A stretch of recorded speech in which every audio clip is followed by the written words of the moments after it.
Então, eu gostaria agora de já apresentar para vocês a nossa segunda mesa.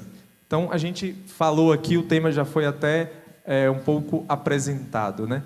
Pais e mães, famílias demandam tempo para cuidar dos seus membros, especialmente em algumas fases.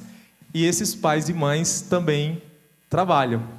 E a gente tem que pensar na relação entre o trabalho e a família. E para falar, então, sobre trabalho e família, nós gostaríamos de convidar aqui Pedro Holanda. Pedro é doutor em administração pela Universidade de Brasília, possui experiência executiva em órgãos do governo federal, tendo atuado nos ministérios da Fazenda, do Planejamento, Desenvolvimento e Gestão, Mulher, Família e Direitos Humanos, no Conselho de Administração de Recursos Fiscais da Escola Nacional de Administração Pública, desenvolve pesquisa em temas relacionados ao comportamento humano nas organizações, a gestão de pessoas e ética, e atualmente é professor do Easy Business School. Seja bem-vindo, Pedro. Gostaríamos também de convidar Rodolfo Canônico, é diretor executivo de Family Talks, com experiência no terceiro setor, consultoria em gestão de projetos, relações públicas e especialista em políticas públicas para as famílias. Obrigado, Rodolfo.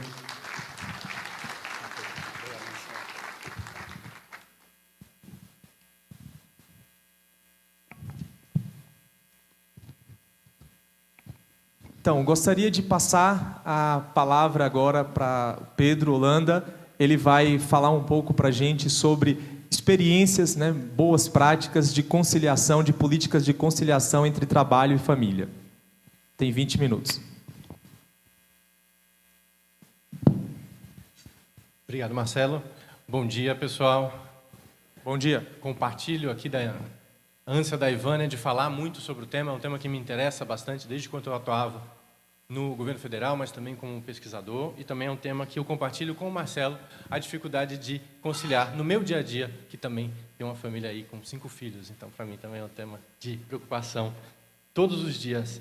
Então, quando a gente fala em trabalho e família, a gente tende a pensar, bom, são políticas que são desenhadas para apoiar as pessoas, justamente para que consigam equilibrar, para que consigam desempenhar bem seus papéis no trabalho e na família. Agora, a gente pensa, puxa, como que isso se concretiza? Esse é o grande ponto dessa fala aqui, ampliar um pouco, como a Ivânia comentava, não precisamos nos restringir a um poder, todos os poderes podem atuar, mas também todas as esferas. Então, a principal missão dessa fala é ampliar um pouco, dar repertório, para que a gente possa pensar em políticas de família e possa, inclusive, enxergar políticas que hoje já estão presentes na nossa realidade e que não consideramos políticas que possam impactar positivamente as famílias nessa sua missão e que, na verdade, impactam. Então, essas políticas buscam, mais que nada, capacitar as famílias a cumprirem seus papéis de forma eficaz, que incluem tanto formação da família, suporte econômico, cuidado com crianças, cuidado com idosos e outros membros da família.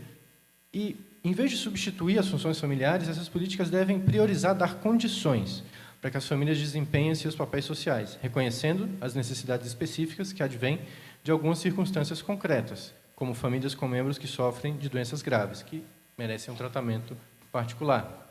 Agora, políticas familiares podem apoiar a formação de novas famílias, a melhoria do seu funcionamento também. No campo de políticas de trabalho e família, podem incentivar empresas a criarem condições mais propícias para o exercício de tarefas de cuidado ou então apoiar famílias oferecendo algum desses serviços de cuidado de que necessitam seus membros. Nesse sentido, políticas públicas de trabalho e família podem estar voltadas tanto para empresas quanto para famílias.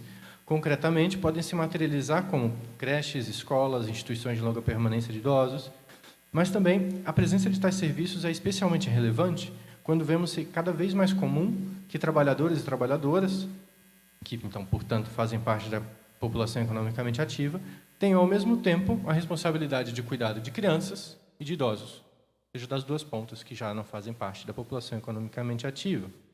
Então, dessa forma, pode-se dizer que, inclusive, as políticas de cuidado são políticas que favorecem o equilíbrio trabalho-família de maneira geral.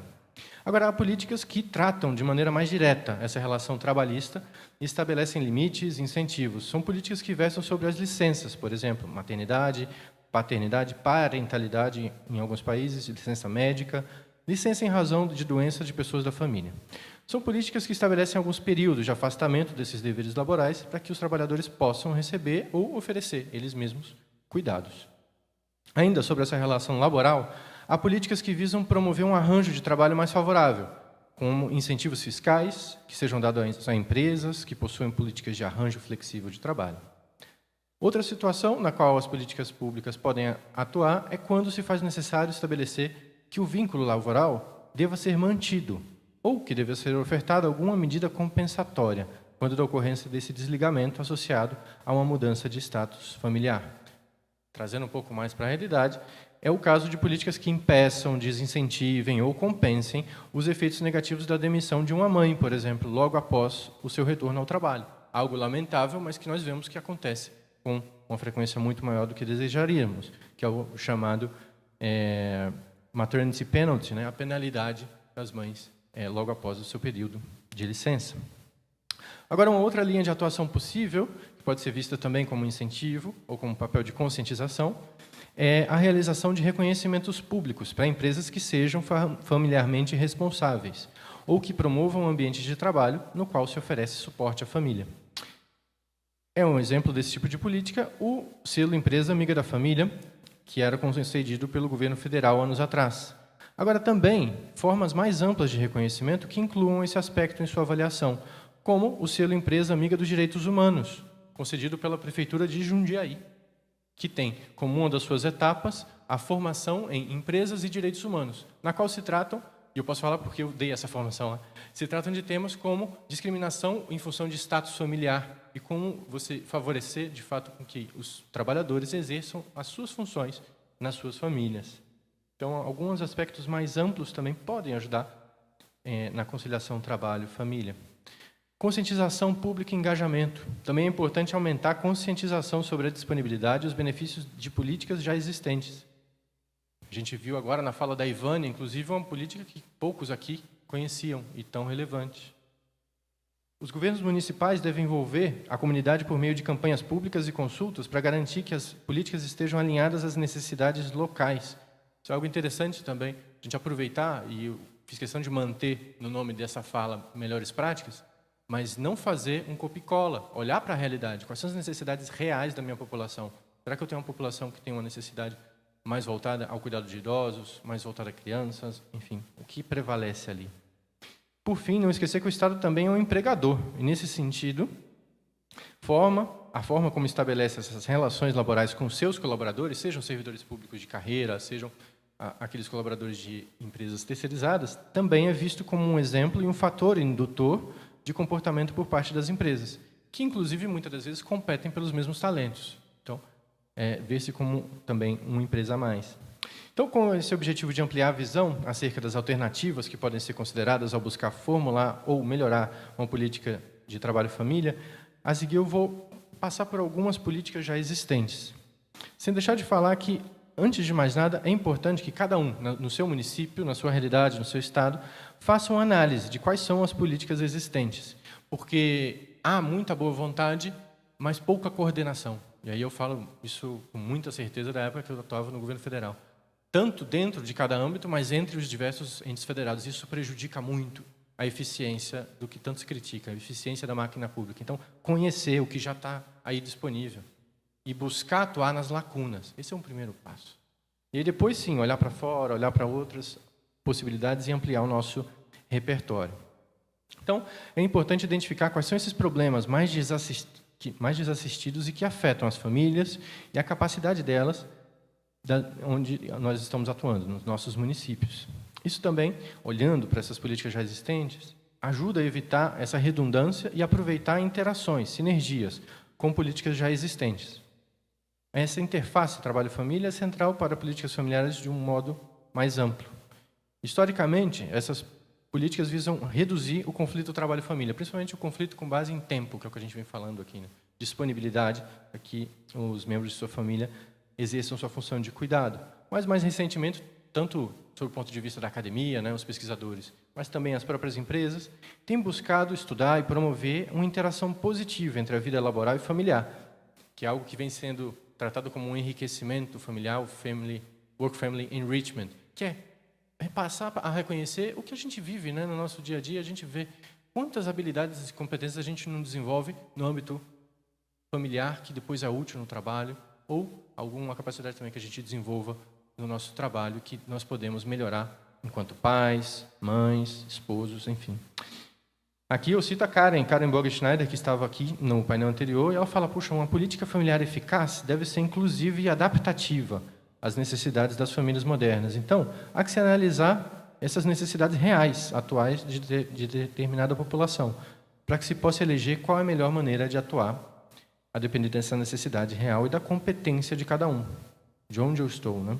Estou no Poder Legislativo, sou um legislador, sou um servidor público, de uma Secretaria de Assistência Social, de Saúde, enfim. Bom, então passo a falar, como eu estava comentando, de alguns exemplos. A gente pode olhar para políticas públicas com base em diversas categorias. Uma delas é com base no nível de governança.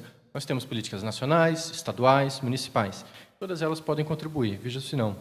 Então, políticas nacionais. Na Suécia, por exemplo, para ficar no tema de licença parental, é onde se tem a licença parental mais ampla. São 480 dias de licença parental paga por criança, compartilhados esses dias entre os pais. E o governo, então, arca com essa licença, proporcionando uma compensação de cerca de 80% do salário, ou seja, não é 100% do salário, e isso vai decrescendo com o tempo. No Japão, é oferecido 1 ano de licença parental paga por pai ou mãe, com a opção de extensão se não houver uma creche disponível. Então, de novo, é se olhar para a realidade local. Se não há uma creche disponível, o Estado assume que, então, aquele pai deve se dedicar mais ao cuidado daquela criança, daquele filho. Então, se estende essa licença. Também é uma compensação parcial do salário. Agora, isso a nível nacional. Agora, quando a gente pensa a nível estadual, a realidade dos Estados Unidos, como a própria professora Karen estava comentando, é uma realidade bastante diversa, enquanto suporte à família por parte das legislações de caráter nacional. Então, trago um exemplo, por exemplo, do estado aqui da Califórnia, que oferece até 8 semanas de compensação parcial do salário para trabalhadores que tiram licença para cuidar da sua família, que são financiados por meio de imposto. Então, é algo que o estado da Califórnia oferece, dado que o ente federado não oferece. Olhando para um outro país, uma outra região, Quebec, por exemplo, a província de Quebec, eles dão um benefício a trabalhadores, tanto autônomos quanto empregados, que serve para cobrir de maneira suplementar uma licença maternidade, paternidade, parental e de adoção, quando a própria empresa não oferece esse benefício. Então, um benefício também que olha para a realidade de cada um. Agora, passamos de nação, estado e municípios. Municípios também. Então, a cidade de Nova York, ela possui uma lei de licença médica e segurança remunerada, na qual estabelece que os trabalhadores têm direito a tirar licenças remuneradas de doença e segurança para o cuidado de si ou de familiares e podem totalizar até de 40 a 56 horas por ano. Isso depende do tamanho da empresa, essa exigência na cidade de Nova York. Na Argentina, a gente já tem algo interessante, que são os centros de ação familiar. Então, em Buenos Aires, aí de novo algo municipal, o município de Buenos Aires oferece centros de ação familiar, que são locais onde se promove o desenvolvimento integral de meninos, meninas e adolescentes junto com seus pais. Então, são oferecidos aqui atividades culturais, educativas, lúdicas, mas também de formação parental, algo similar ao que aqui no município de Osasco se tem com o Famílias Fortes. Lá tem um local onde se promove todo esse tipo de atividades. Agora, não olhando só para a questão de entes nacionais, estaduais, municipais, a gente pode olhar também para instrumento de política pública. Você tem políticas regulatórias, então, que na Alemanha, por exemplo, se fala dessas licenças parentais, que pode chegar até 3 anos por filho. Agora, também há um apoio, um subsídio parental, que é oferecido aos pais de bebês e crianças pequenas, que é voltado justamente para que eles possam complementar os rendimentos quando eles param de trabalhar. Isso é algo bastante presente na realidade alemã, porque nem todas as empresas, de fato, oferecem uma licença remunerada. Agora, não olhando para o país, de novo, olhando para um ente regional, no caso, um estado. E mais concretamente aqui, a cidade de São Francisco, nos Estados Unidos, dá aos trabalhadores o direito de solicitar acordos de trabalho flexíveis ou previsíveis para ajudar nas responsabilidades de cuidado. Aqui a gente entra de maneira mais direta no tema, né? A gente está falando de questões de creche, de licença, mas aqui a gente está falando de como concilia no dia a dia. E em São Francisco se fala que, bom, os trabalhadores, todos os trabalhadores de todos os setores, têm o direito de bater à porta do seu empregador e solicitar um arranjo flexível, que atenda melhor à sua realidade familiar. E os empregadores são obrigados a dar uma resposta formal, por escrito, do porquê concedem ou não concedem esse benefício. E eles não chegando em acordo, o Estado entra para mediar essa situação. Então, é algo interessante, porque, de novo, não é uma lei nacional, ele é, nesse caso de São Francisco, algo que foi implementado por meio de um decreto municipal. Então, é olhar para a variedade de possibilidades que se tem, né? No Japão, recentemente foi feito O Japão, só um parênteses, né, bastante conhecido por uma exigência muito grande, longas horas de trabalho. Recentemente, isso se viu que estava ficando insustentável. Então, se estabeleceu a chamada Lei de Reforma do Estilo de Trabalho, que limita a jornada de trabalho e o número de horas extras também, além de promover o teletrabalho. Nada fora do que para nós seja já o dia a dia, mas eles limitam, por exemplo, que a jornada regular seja de até 40 horas, que para nós parece razoável, mas lá era muito fora disso, anteriormente. Políticas distributivas também. Então, a Austrália tem subsídio para cuidados infantis, que são uma espécie de assistência financeira para custear instituições que oferecem cuidados infantis. Só para explicar que é voltada para instituições, não para as pessoas nem para as famílias. Então, são apoios do Estado para que instituições que apoiam a família oferecendo cuidados, como creches familiares, inclusive, aqui interessante, after schooling, atendimentos domiciliares, possam se sustentar. Na Áustria tem algo bastante semelhante, vou passar um pouco. Outro tipo de política, aqui no Reino Unido, você tem créditos fiscais para criança, é o Child Tax Credit, que é uma espécie de suporte financeiro para famílias com baixa renda, que tenham crianças. Barcelona, cidade da Espanha, também tem um suporte para família também de baixa renda, uma assistência financeira direta para despesas essenciais, algo que para nós é bastante comum, a gente que é o país do Bolsa Família, mas é interessante que lá isso também varia em função do número de dependentes e é um valor bastante significativo. No material isso está mais detalhado. Na Noruega, aí também fazendo aqui referência à Secretaria da Família de Osasco, tem um departamento norueguês para crianças, jovens e assuntos da família, e o gabinete para assuntos da família, da juventude e da família, que são responsáveis por assuntos relacionados com bem-estar infantil, aconselhamento familiar, adoção, foi presente na fala anterior, inclui essa oferta de diversos cursos e materiais voltados para a formação parental. Você falou de parentalidade positiva, que é uma perspectiva, tem várias perspectivas possíveis em formação parental, e lá eles dão esse apoio de maneira bastante significativa. Na Noruega tem um departamento voltado para isso. Toronto, cidade no Canadá, tem centros de recursos para as famílias. Por exemplo, centros infantis e familiares, Early On, que oferecem programas gratuitos para pais e seus filhos desde o nascimento até os 6 anos de idade. Então, busca fortalecer justamente esse relacionamento adulto-criança, seja pai, filho, mãe, filha, enfim, apoiar essa educação dos pais e promover o desenvolvimento infantil saudável. A natureza também da ação política pode variar. Você tem políticas preventivas, como essas de oferta de educação infantil gratuita, de qualidade, como o caso da Finlândia, que eu coloco aqui.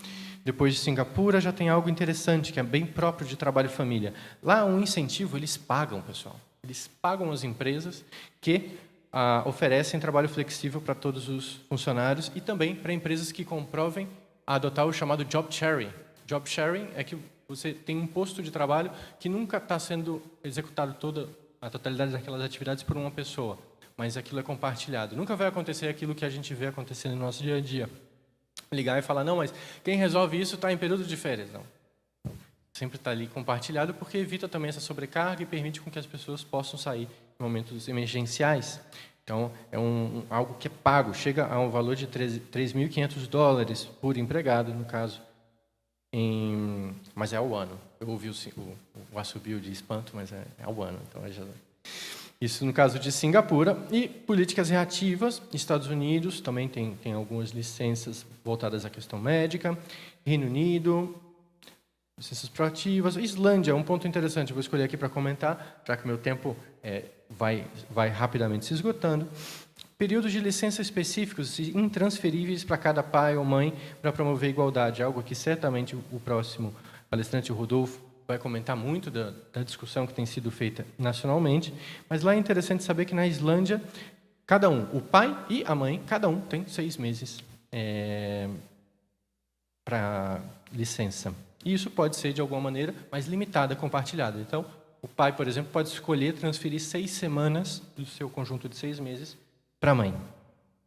E há também pagamentos relacionados com esse rendimento que cobrem até 80% do salário. Então, vejo que aqui é um outro exemplo que também não é uma licença totalmente coberta, é uma parte que é coberta, 80% do salário.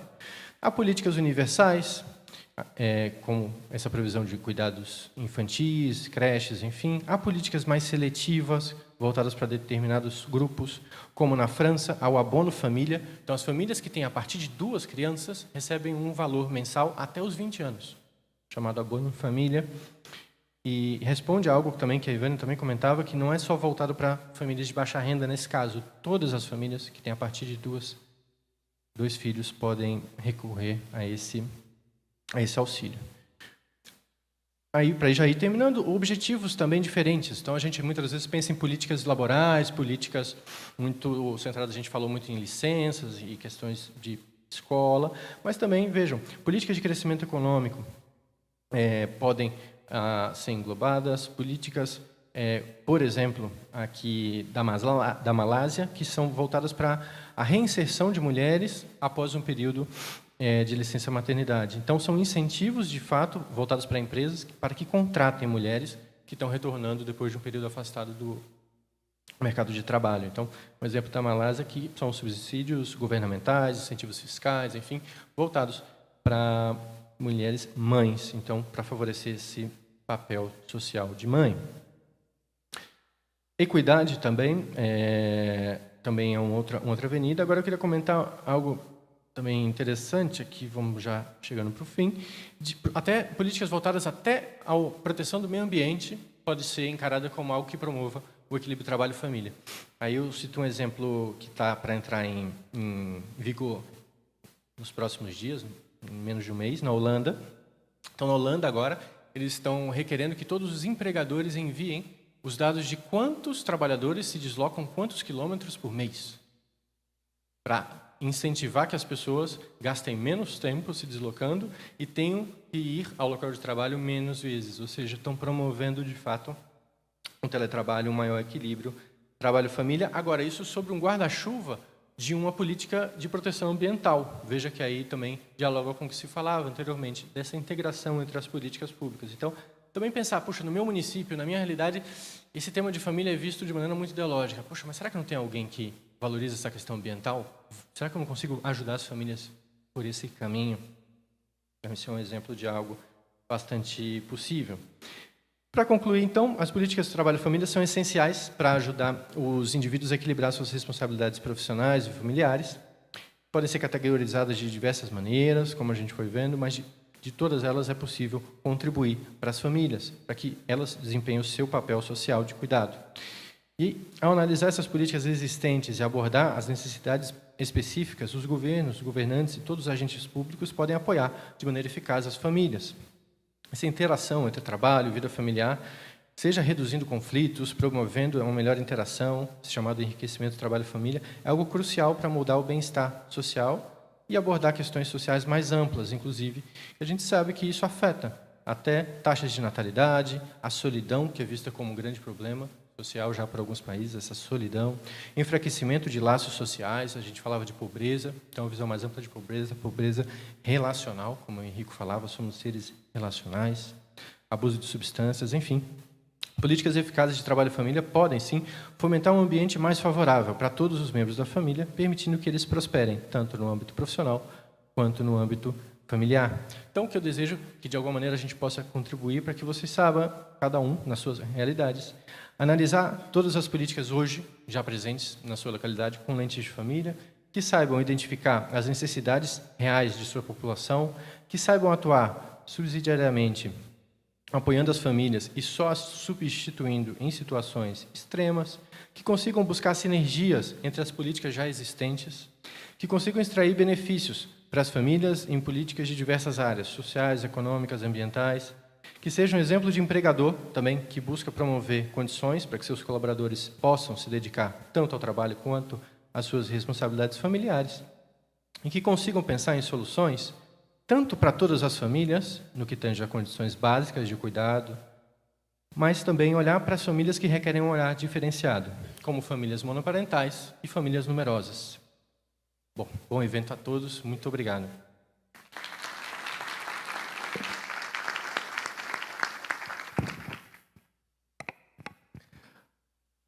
Obrigado, Pedro. É interessante ver assim, as várias possibilidades, né? Primeiro, uma coisa que a gente já viu na primeira e que reforça aqui, né? Políticas públicas para a família, não, nós estamos falando apenas de famílias com vulnerabilidade econômica, né? A gente tem que pensar que tem outras formas também de pobreza, como a pobreza relacional, a fragilidade dos vínculos, que interfere no bem-estar, no desenvolvimento das pessoas e que sim deve ser considerado numa perspectiva de apoio, e o equilíbrio trabalho-família é importante para isso. Muito obrigado, Pedro, pelos exemplos, né, do que pode ser feito em diversos âmbitos, e um destaque para essa sinergia. Cuidar de família é também cuidar de outras coisas, ou seja, quando você cuida para que as famílias fiquem menos tempo se deslocando para o trabalho, você também está cuidando do meio ambiente, porque você está emitindo menos gases de efeito estufa e você está preservando um tempo que pode ser utilizado no cuidado de pessoas que demandam cuidado, né? Então, assim, essa visão integral é muito importante, né? A família, a perspectiva de família pode e deve ser adotada em diferentes políticas públicas. Queria passar a palavra agora para Rodolfo Canônico, que vai falar um pouco do que a gente tem aqui no Brasil, especificamente, os desafios que a gente tem em termos de legislação, os avanços, né? Rodolfo é de uma organização chamada Family Talks, que faz um trabalho excelente de advocacy no Congresso Nacional, mas também nos estados, nos municípios, em favor de políticas públicas com a perspectiva de família. Muito obrigado, Rodolfo, pela parceria, pela participação. Você também tem 20 minutos. Obrigado, secretário. Agradeço o convite imensamente. Cumprimento as demais autoridades presentes, senhoras e senhores. É uma grande alegria compartilhar esse momento de formação e de reflexão, e um tema tão importante que está no centro aí da vida de todas as pessoas, de alguma forma. Todo mundo tem uma família, vem de uma família. Enfim, isso é uma parte importante da nossa vida. Bom, eu queria contextualizar esse debate sobre o equilíbrio trabalho e família dentro de um contexto das necessidades que as famílias têm para se desenvolver. Talvez a gente, pensando no modelo, poderia pensar que cada família precisa de capacidade, recursos e infraestrutura para exercer a sua missão de cuidar das pessoas. Essa missão, ela aparece explicitamente, já apareceu aqui no artigo 227 da Constituição, mas não é uma invenção do legislador, não é que os constituintes estiveram lá e concluíram que é dever da família cuidar das crianças. Esse dever ele parte da própria realidade da vida familiar e foi reconhecido em lei, não é? Então é um fato, é responsabilidade e missão da família exercer esse ofício de cuidado. Mas para isso, cada família precisa ter capacidade, recursos e infraestrutura. Só para exemplificar e entrar aqui no tema específico desse debate, capacidade é o conhecimento que a família tem para exercer o cuidado, não é?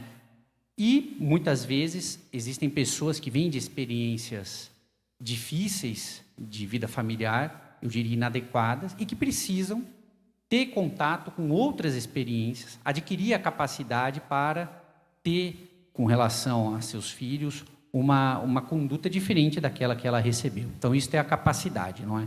Hoje existe uma profusão de conhecimentos, de materiais a respeito da vida familiar. Hoje à tarde nós vamos ter um painel sobre parentalidade. O desenvolvimento da parentalidade é uma aquisição de capacidade para o exercício da vida familiar. Então, esse é um exemplo. Recursos, naturalmente recursos econômicos, que a família precisa, mas também tempo.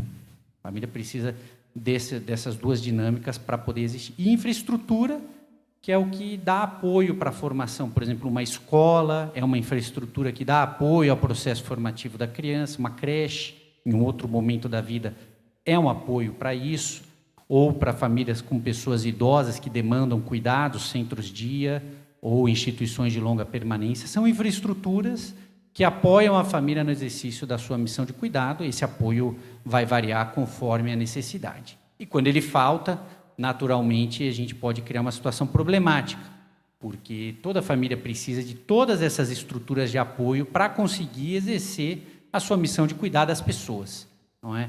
Essa autonomia extrema da família, poderia-se dizer, ela não é uma realidade. Nenhuma família é autônoma ao ponto de não depender nada de ninguém, não é? Muitas famílias têm capacidades econômicas, tais que podem contratar serviços de infraestrutura, de acesso, ou contratar capacidade, não é? Contrata aí um serviço de formação parental, ou seja, como for. Mas os dados do IPEA mostram que apenas uma em cada 5 famílias no Brasil tem renda suficiente para contratar um serviço, seja qual for, de apoio ao cuidado, seja uma saúde suplementar, seja educação privada, seja o que for, não é? A maior parte das famílias depende, 4 em cada 5 famílias, vai depender do que as políticas públicas têm a oferecer. E aí é que entra um grande desafio de todo esse debate, que perpassa esse debate. Mas eu não vou avançar nessa discussão mais ampla, eu vou focar, me ater ao tema pelo qual nós somos convidados, que é o equilíbrio trabalho e família. Quando a gente fala equilíbrio trabalho e família, a gente vai estar fazendo referência aos recursos que a família precisa para se desenvolver e para exercer a sua missão de cuidar das pessoas. Em primeiro lugar, o recurso econômico, que vem da renda oriunda desse trabalho, que é indispensável à vida familiar. Uma família que tem algum problema de renda, ela vai entrar numa situação crítica, não é? E o outro aspecto é o tempo disponível para exercer essa missão de cuidado, para cuidar das pessoas e para desenvolver a vida familiar. São 2 elementos que estão diretamente associados à dinâmica de trabalho das pessoas. E nós vamos focar aqui na questão do tempo. O tempo é um recurso necessário para qualquer família se desenvolver, não é? Eu vou dar um exemplo triste que acontece aqui na região de São Paulo, na região metropolitana. Se vocês procurarem na internet, vocês vão ver uma matéria que saiu já faz alguns anos, de famílias, de pessoas com responsabilidades familiares, mães, a maior parte delas mães, que gastam entre 5 e 6 horas por dia no transporte para chegar ao seu local de trabalho, não é? Naturalmente, são pessoas que não podem abrir mão dessa renda, porque a família depende disso. Mas, ao mesmo tempo, se pensar numa família dessa situação, com uma criança pequena em casa, então vai gastar 3 horas para sair até chegar ao trabalho, depois mais 3 horas para retornar, não é? Então, vai sair de casa 5 horas da manhã e vai chegar em casa à noite, 8 horas, 9 horas da noite. Como que o cuidado daquela criança vai acontecer? Como a relação materno-filial vai se dar em uma situação em que é praticamente inviável, não é? Essa mãe vai sair de casa antes da criança acordar e vai chegar em casa depois da criança dormir. Uma criança pequena precisa 11, 12 horas por dia de sono. Então, é uma situação complicada. O desenvolvimento familiar ele está numa encruzilhada, numa situação crítica.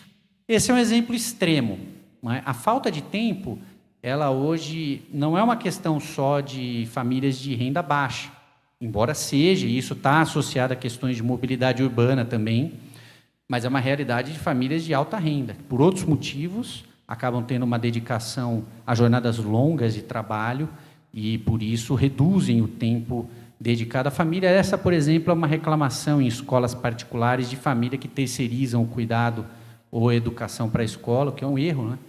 Mas muitas vezes acaba sendo não é exatamente uma escolha, é uma questão estrutural do mercado de trabalho que vai acontecer. Então, nós vemos um grande desafio para garantir com que as famílias tenham o tempo necessário para o exercício do cuidado.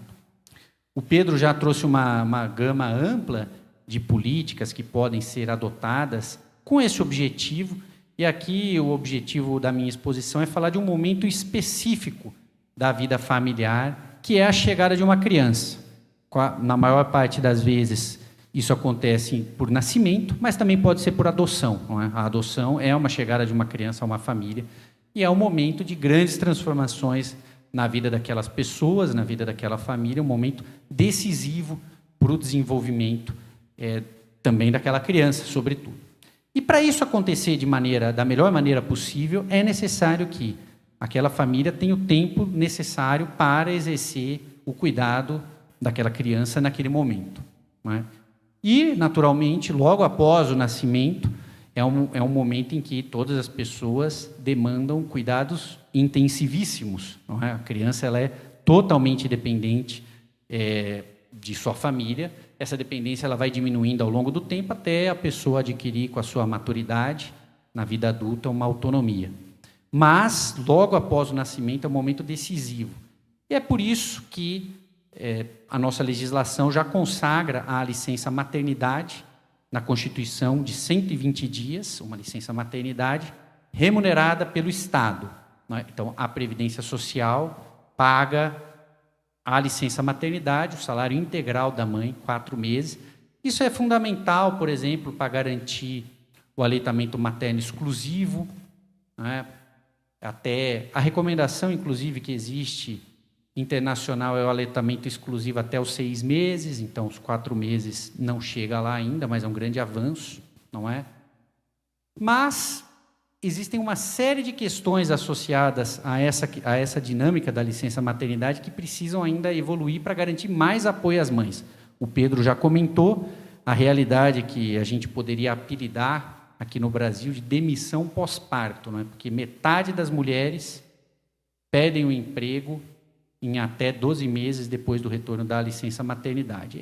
Assim, falando o dado, é um dado pode parecer frio, embora seja amplamente conhecido, mas provavelmente todo mundo conhece a história de alguma mulher que, ao retornar da licença maternidade, logo depois foi demitida. Eu vejo aqui já o pessoal concordando, a gente fala disso na internet, vai recebendo relatos horríveis algumas vezes, não é? De indiferença e em torno do assunto. Então, isso é uma realidade que acontece. E aí nós vemos uma dinâmica que existe aqui no Brasil com relação aos cuidados familiares, que hoje ainda são exercidos, sobretudo, por mulheres, não é? As mulheres dedicam, em média, no Brasil, o dobro do tempo às tarefas de cuidado familiares do que os homens. Isso vem por várias questões culturais históricas, não é?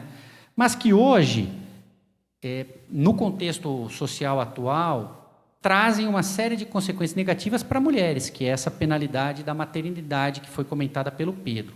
Ao passo que os homens não são penalizados, pelo contrário, os estudos usam o termo de bônus da paternidade, são recompensados pela paternidade. Então existe uma desigualdade, uma assimetria nas consequências da chegada de um filho na vida de mulheres e de homens, que precisa ser corrigida, não é? Ao mesmo tempo, precisa ser garantido todos os recursos necessários para aquela criança se desenvolver nessa fase crítica, e um deles é justamente o tempo para a licença para a mãe estar com a criança amamentando.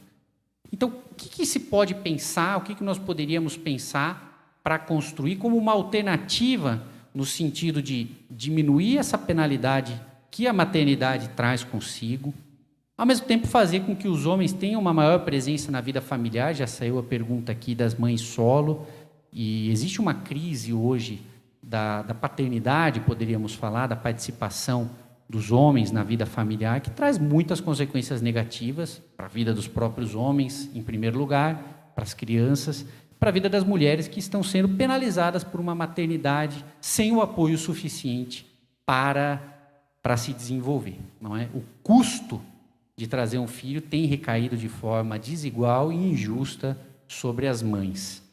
E a verdade é que, ainda que essa escolha, a decisão de ter esse filho, seja uma decisão privada, e a respeito da qual não cabe nenhum tipo de intervenção externa, é um direito inalienável das pessoas, o fato da pessoa ter decidido ter esse filho e cuidar dele, ter decidido cuidar dessa criança, é um bem público, não é? Porque isso está associado à própria continuidade da sociedade, à manutenção, à formação das próximas gerações. E é por isso que cabe a todos nós, à sociedade e também ao Estado, garantir recursos.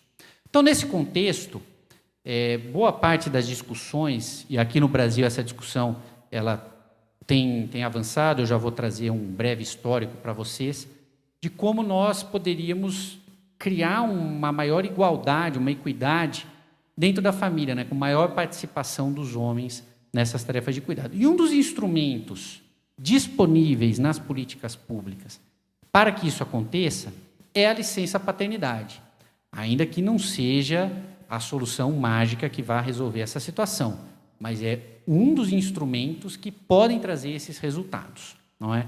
Hoje a licença paternidade ela tem um status aqui no Brasil bastante distinto da licença maternidade. A licença maternidade ela é constitucionalmente assegurada, 4 meses, para as mulheres com remuneração integral do salário. Existem alguns casos em que essa licença é de 6 meses, não é? Para o programa Empresa Cidadã ou na administração pública federal é assim, e vários municípios também têm, eu não sei aqui em Osasco quanto é o tempo da licença maternidade, talvez seja 6 meses, né? O Marcelo está falando que é 6 meses. A licença paternidade, ela aparece na Constituição brasileira nas suas disposições transitórias, ou seja, foi previsto pela Constituição que houvesse uma lei regulamentando. É uma licença paternidade de 5 dias úteis, não é, corridos, e quem paga é a empresa, não é como a licença maternidade, que é a Previdência Social que paga. A empresa paga, tem que assumir esse custo. Até por isso, a Ivânia comentou, no sistema do Ministério do Trabalho, a licença maternidade, você vê quantas mulheres pegaram licença no ano, etc. A licença paternidade, não existe o dado no Brasil de quantos homens saíram de licença paternidade, porque isso é computado como uma licença saúde. Não faz sentido, não se trata disso. E ter filho não é problema de saúde, né? Então está equivocado sobre vários aspectos isso, e cria uma cegueira em relação aos fatos, né? Não sabemos quantos homens tiram licença paternidade. Bom, pois bem, isso cria vários problemas, não é? Primeiro, o grande descompasso entre a duração da licença maternidade e a da licença paternidade. A própria legislação está dizendo que a responsabilidade de cuidado daquela criança é principalmente da mãe, não é? E o pai aí teria um papel secundário. E, na verdade, o que nós defendemos, e eu acho que é o que talvez todos aqui acreditemos, é que o cuidado de uma criança, em primeiro lugar, é corresponsável, não é? Entre mãe e pai, e depois também, de alguma maneira, toda a sociedade tem a responsabilidade de apoiar isso, e o Estado, não é?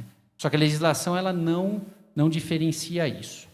E como esse cuidado da criança, sobretudo nesse momento inicial, é um grande bem público, é do interesse público que aquela família tenha as melhores condições de tempo e recursos econômicos para isso. E a licença paternidade, a licença por adoção ou nascimento, elas são um instrumento relevante para isso, porque garantem um tempo integral de cuidado àquela criança, nesse momento decisivo da vida da criança e da vida familiar, e, ao mesmo tempo, assegura os recursos àquela família, por garantir uma estabilidade laboral e, ao mesmo tempo, o pagamento da remuneração. Então, isso é muito importante que aconteça e que seja assim. Vários estudos mostram os benefícios, por exemplo, da ampliação da licença paternidade. A ampliação da licença paternidade, ela traz, em primeiro lugar, mais benefícios para os homens. O homem que está mais envolvido na vida familiar, ele tem expectativa de vida maior e menos problemas cardíacos, por exemplo, né? Saiu um estudo aí que mostra isso. Porque o que acontece? Os homens que se envolvem na vida familiar, eles cuidam mais da saúde. Um dos grandes dramas da saúde masculina e da menor expectativa de vida entre homens, além de ter a maior parte das vítimas de mortes violentas serem homens, isso reduz a expectativa de vida na população masculina, é também a falta de cuidado preventivo dos homens. A Ivânia comentou dessa política pública do pré-natal do parceiro, que é muito boa e tem como objetivo isso, né? A esse homem, ao chegar lá para acompanhar a sua parceira na realização do pré-natal, ele vai fazer um check-up. Né? Muitos problemas são descobertos aí. Enfim. Então, homens mais envolvidos na vida familiar têm maior expectativa de vida e também têm melhores indicadores de satisfação com a própria vida, né? Tem vários estudos que mostram isso. Então, ter um bom relacionamento conjugal e cuidar daquela criança, ajudar ela a se desenvolver, está associado com melhores indicadores de satisfação, ou seja, mais felicidade, é o que mostram aí os estudos. traz benefícios para as crianças, não é? A presença do pai não é figurativa na vida da criança. Na medida em que nós consigamos fazer com que mais crianças tenham a oportunidade de ter pais presentes, nós vamos ter melhores indicadores de desenvolvimento ao longo do tempo. E também para as mulheres. Eu já comentei esse dado da penalidade que a maternidade traz na vida das mulheres, então aumentar a participação dos homens na vida familiar, em concreto com o aumento da licença paternidade, tem como efeito diminuir essa penalização que as mulheres sofrem, porque os homens estão colocando um pouco mais o ombro ali para carregar o fardo. E é justo que isso aconteça, promover a corresponsabilidade dentro da família. Isso é fundamental. Além disso, pode ser decisivo na recuperação da mulher no período do puerpério, não é o período do puerpério em que o corpo da mulher está se recuperando desse processo da gravidez, e existem grandes índices de depressão pós-parto, por exemplo, aqui no Brasil, 1 em cada 3 mulheres desenvolve depressão pós-parto. O apoio ali do pai da criança, né, quando presente, ele traz uma melhoria nesses indicadores. Então, é um benefício geral para toda a sociedade isso. Aqui no Brasil, então, hoje, qual é o panorama? A Constituição já completou 35 anos e até agora não houve uma regulamentação da licença paternidade. Tanto que o Supremo Tribunal Federal foi provocado e julgou uma ação direta de inconstitucionalidade por omissão, que na prática significa o quê? Que o Congresso tinha um mandato constitucional para regulamentar a licença paternidade e não o fez nesses 35 anos. E agora tem um prazo de 18 meses, que já está correndo, para votar uma regulamentação da licença paternidade. Nós tivemos, a nossa organização Family Talks teve a oportunidade de participar de um grupo de trabalho da Câmara dos Deputados, lá em Brasília, sobre a licença paternidade. Foi uma boa ocasião de envolvimento de governo e sociedade civil, na avaliação do que poderia ser o melhor formato para um projeto de lei aqui. E aí o debate agora que está colocado é em torno de um projeto que amplia imediatamente a licença paternidade para 30 dias e depois progressivamente ao longo de 5 anos para 45 dias e depois para 60 dias. Criando também o salário paternidade, aos mesmos moldes do salário paternidade, fazendo com que a licença paternidade possa ser paga pelo Estado, não é? Ou seja, nesse sentido de corresponsabilidade social, tal como a licença maternidade é. Por quê? Porque se continuar sendo como é hoje, 5 dias pagos pela empresa, as empresas não topam ampliar essa licença, em nada, na verdade, né? Nós temos participado dos debates com o setor empresarial, não é fácil, né? Realmente a disposição para apoiar essas mudanças é baixa. Bom, está colocado, amanhã em Brasília vai acontecer o lançamento de uma frente parlamentar mista em prol da ampliação da licença paternidade, que tem como objetivo reunir os parlamentares que estão participando disso. Esse é o status da situação atual. Agora, não virá lá lei isso, nós não vamos conseguir ter este avanço, que é um passo em direção a um dos avanços mais amplos que precisam acontecer, sem o apoio da sociedade. Então, nós precisamos, sim, acompanhar esse debate sobre o assunto. É um assunto importante, é um assunto de grande impacto na vida das crianças e na vida das famílias, e que o Brasil já está atrasado em relação ao que precisa acontecer. A oportunidade que nós temos é agora, existe um bom momento político para isso, a eleição municipal vai criar um pause, mas logo depois isso deve ser retomado e a gente espera que até o ano que vem nós consigamos uma lei que crie melhores condições, que dê um passo na direção do que a gente acredita ser o melhor para a sociedade. Bom, muito obrigado, pessoal. Agradeço a oportunidade, a gente fica à disposição para o debate.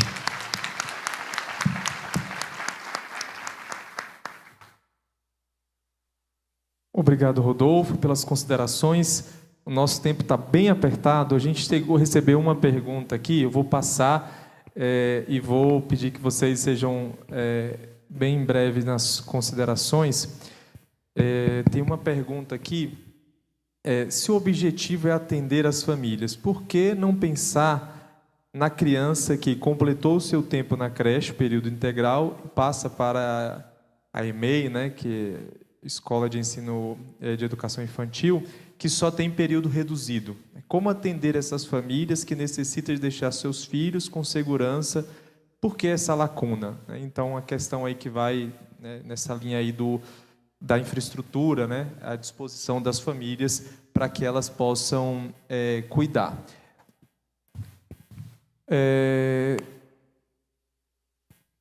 Tem uma pergunta aqui com relação ao projeto Afim, né? Então, uma pessoa quer o contato, então eu peço que, não sei se a doutora Michele ainda está aí, senão a gente pode passar o contato para a pessoa que nos escreveu, peço que me procure, por favor. A Michele está ali? Ah, ótimo. Como as famílias podem contribuir contra o aborto na gravidez de risco, estupro e leis de permissão do aborto? São essas duas perguntas. Acho que sim. E a terceira era o contato. Passo a palavra para Pedro e depois para Rodolfo para considerações. Perfeito. Eu compartilho essa ânsia que nós temos de cobrir, de fato, as necessidades de todas as famílias. E, de fato, isso é um cuidado que você tem que ter. Em geral, se dá uma resposta que é uma resposta cômoda, que é a escassez de recurso, nós temos que priorizar. Mas, muitas das vezes, o mesmo recurso pode ser melhor utilizado. E aí, um dos exemplos que eu não cheguei a comentar na fala anterior, mas aí eu tomo aqui como uma espécie de ampliação de repertório que talvez a gente possa considerar. Na Dinamarca, por exemplo, essa questão das creches, educação infantil, é ofertada em diversos horários e há, inclusive, algumas linhas que são voltadas justamente para trabalhadores do turno noturno. Não se amplia o gasto com esse tipo de solução. Agora, você aloca de maneira mais adequada à necessidade daquela população. Então, isso é uma possibilidade. E aí ataca um pouco a primeira pergunta, né? Que é por que muitas das vezes as soluções são voltadas só para determinada faixa etária. Então, de novo, também se poderia questionar, às vezes, por que as soluções ali de cuidado estão só voltadas para os trabalhadores diurnos? Também para os noturnos você poderia criar alguma solução. Agora, tem que ter esse olhar. E aí, de novo, aquela provocação de um olhar de lente de família e um olhar a partir de cada realidade familiar que tem necessidades diferentes e que o Estado pode apoiar, muitas das vezes, sem nenhum acréscimo de recursos, só uma melhor alocação. Passo para o Rodolfo também. Bom, esse é um desafio que está colocado para atender famílias que têm essa demanda. Eu acho que esse debate da escola integral também vai nessa direção. Existem outras possibilidades em políticas públicas, não é? Por exemplo, o serviço de fortalecimento de vínculos familiares, da assistência social, mas, de fato, esse é um desafio que precisa ser melhor atendido e talvez ser olhado como uma oportunidade, não é? Do que fazer com aquelas crianças.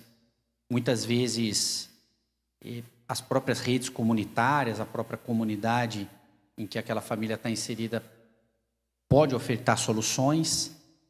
Era assim, não é? Eu acho que a política pública ela precisa se desenvolver para atender essa demanda que hoje muitas vezes as comunidades já não têm mais como suprir. Então acho que essa é uma questão. Então tem várias possibilidades, não é?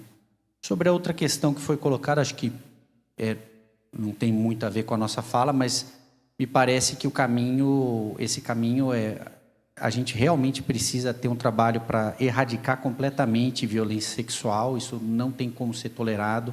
Os índices são muito altos aqui na sociedade. Então, essa é uma primeira questão. E fazer um trabalho preventivo com famílias, porque muitas vezes isso acontece dentro da família. Então, é possível prevenir, não basta punir. Não é? E depois também, a Ivânia falou, pensar o planejamento familiar de uma forma mais integral, não é? Não uma mera questão. Às vezes, isso se reduz a uma questão quase medicamentosa, não é? Ou seja, de acesso a esse ou aquele método, quando a gente tem a oportunidade de ajudar os jovens a pensar a sua própria família, né? Como gostaria de ter a sua família, da mesma forma que nós precisamos estimular as pessoas a pensar no seu desenvolvimento profissional. Eu acho que existe um grande espaço para avançar nisso e dessa forma nós vamos conseguir prevenir situações críticas, né? Que infelizmente acontecem e que levam a situações bastante complicadas e, enfim, com as quais ninguém quer lidar, não é? Porque são tristes. Então, nós temos que trabalhar no sentido de prevenir que esses problemas acontecem, mas com muita energia, não é? Porque os problemas eles acontecem em grande número ainda. Então, temos bastante a trabalhar nesse sentido. Uma outra pergunta que apareceu aqui, que eu acho que os dois podem fazer considerações, e aí depois eu peço que vocês façam as considerações finais que a gente encerra. É uma pergunta sobre essa questão, o impacto dessa licença paternidade, dessa ampliação, reconhecimento da licença paternidade nas empresas, considerando, né, do ponto de vista das empresas, considerando que a maior parte dos cargos de direção e chefia são ocupados hoje por homens, né? Então, o impacto e como que as empresas veem isso? Foi uma pergunta que a gente recebeu aqui também da plateia. Bom, hoje, como eu comentei, o setor empresarial tem preocupação com o assunto, porém, vamos lá, 30 dias de licença é um tempo, por exemplo, que corresponde às férias, não é? Todas as empresas são obrigadas por lei a dar a cada ano de trabalho 30 dias de férias. E eu já conversei com empresários, eles falam, olha, para planejar uma licença paternidade de 30 dias, basta usar as mesmas técnicas de planejamento do que os 30 dias de férias que as pessoas tiram. Não tem um grande mistério.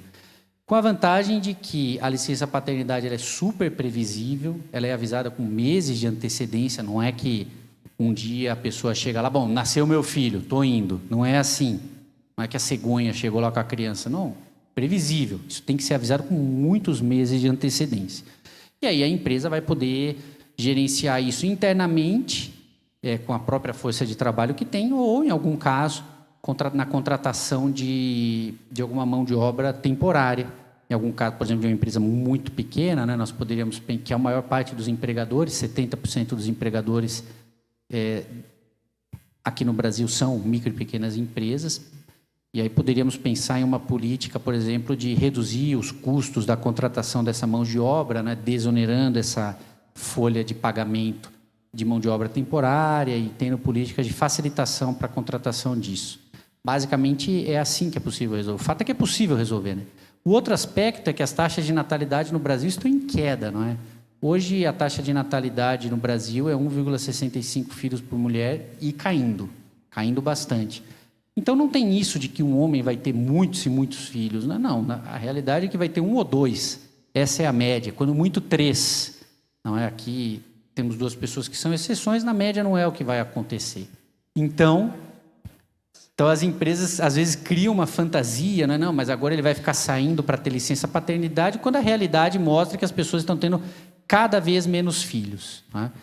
Então eu vejo que existem muitos instrumentos, é possível, resumindo, não é mais difícil do que planejar as férias, que já é uma obrigação, e que gera um custo adicional. A licença paternidade, a proposta é que seja paga pelo Estado, então não geraria esse custo adicional, que no caso das férias é o terço de férias. Tá bom? Queria comentar um outro ponto duas visões com relação a essa pergunta. Primeiro que, de fato, as empresas elas atuam em função de pressões do governo, pressões de outras instituições, pressões de mercado dos seus competidores, mas também pressões dos seus shareholders, dos seus acionistas, pressões de alguns grupos de interesse. Você tem toda a atuação de alguns grupos de advocacy. Bom, o Family Talks faz um trabalho muito bom com relação a isso. Agora, também é verdade que há empresas que são geridas e que são de propriedade de pessoas que têm preocupações morais, éticas, que buscam favorecer a família. Acho que, primeiro, só não ficar esquecendo que isso é possível. Então, abrir espaço também para essas boas experiências que existem em famílias empresas, nas quais os gestores e os seus proprietários também têm essa preocupação. Agora, atacando um outro ponto da pergunta, fato é que ela guarda algo perigoso na sua formulação, que é: puxa, como tratar esse tema numa realidade onde a maioria dos gestores de alto posto, diretores, C-level, enfim, são homens? E, de fato, é algo que me entristece bastante, enquanto homem, porque parece que os homens que deveriam, então, estar atuando como corresponde a alguém que tem responsabilidades familiares, não o estão. Reforçando a ideia de que apenas trabalhadoras mulheres teriam essas preocupações, teriam essas responsabilidades. Então, a primeira coisa que poderia ser feita, e que aí eu falo com bastante orgulho que lá na escola, no Easy Business School, nós fomentamos, é a responsabilidade intransferível de cada executivo, principalmente esse chamado executivo e executiva de vértice, esse diretor-geral. Não adianta pôr políticas públicas, não adianta também pôr políticas organizacionais, não adianta também colocar um pacote de benefícios que tem uma licença mais ou menos estendida, se ela não é utilizada por quem cria cultura. Não adianta. Se eu coloco ali, não, na minha empresa tem licença paternidade de 2 meses. Tudo bem. O diretor foi pai, tirou 1 semana só. O que o resto do pessoal vai fazer? Vai seguir o diretor, que é onde se faz cultura. Então, claro, é importante a discussão das políticas, do pacote de benefício, mas o papel de exemplo de cada executivo é intransferível. E principalmente desses pais, dessas pessoas que inclusive têm responsabilidades familiares até mais ocultas. Todo mundo sabe, e aí como o Rodolfo falava, com certa antecedência, quando alguém vai ser pai ou mãe. Ninguém sabe, muitas das vezes, que você agora é responsável pelo cuidado da sua mãe, que agora mora com você. Dar luz a isso, olhar, tem que estar próximo, tem que ter um interesse, tem que ter um olhar humano para quem trabalha com você. Isso é responsabilidade de cada executivo e é intransferível.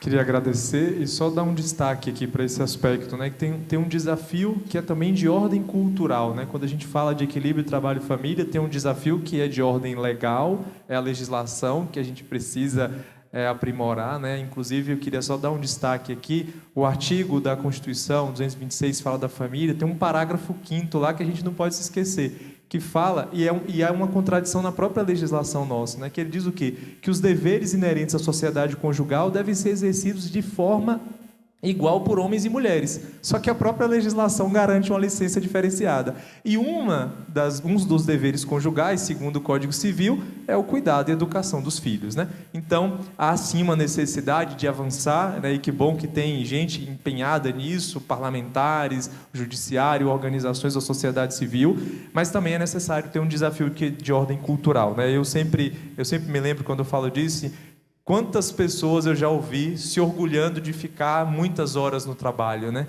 De ficar até tarde no trabalho, né? Como se fosse uma razão de orgulho, quando às vezes tem uma criança, tem um filho em casa esperando, né? E a gente deveria se envergonhar, né? De passar muito tempo, porque tem alguém que precisa desse tempo, né? Que está lá, que é o pai idoso, a mãe, que a gente precisa atender, ajudar, fazer companhia. É uma criança pequena que precisa de nós ali, né? Então, tem um desafio que é de ordem cultural também, né? E outra coisa é pensar essa responsabilidade da sociedade, que também foi destacado aqui. É uma decisão privada, sim. Ter filhos é uma decisão privada. Se eu vou ter 0, 1, 2, 3, 4, 5 ou 6, é uma decisão que compete a cada indivíduo, a cada pessoa. Porém, as repercussões são públicas. E toda vez que alguém toma essa decisão, ele está gerando um bem não só para si, mas um bem para o mundo. Eu gosto sempre de lembrar uma frase da filósofa Hannah Arendt, que ela falava assim: uma criança que nasce é uma esperança para o mundo. E é verdade, se é uma esperança para o mundo, é também uma responsabilidade para o mundo. Apoiar as famílias que têm o dever de fazer crescer essas crianças é uma responsabilidade de todos nós, né? Então, a gente ainda tem aquela mentalidade que está no ditado, né? Quem pariu, que balance, né? Quem pariu, Mateus, que balance, né? Essa é uma mentalidade, é uma cultura que a gente tem que superar. Não, quem pariu precisa de apoio, de ajuda, precisa estar inserido numa rede de apoio, precisa de infraestrutura, precisa de recursos humanos e também financeiros para balançar, ou seja, para fazer essa criança crescer. Muito obrigado a todos vocês que estão aqui conosco, muito obrigado aos nossos painelistas.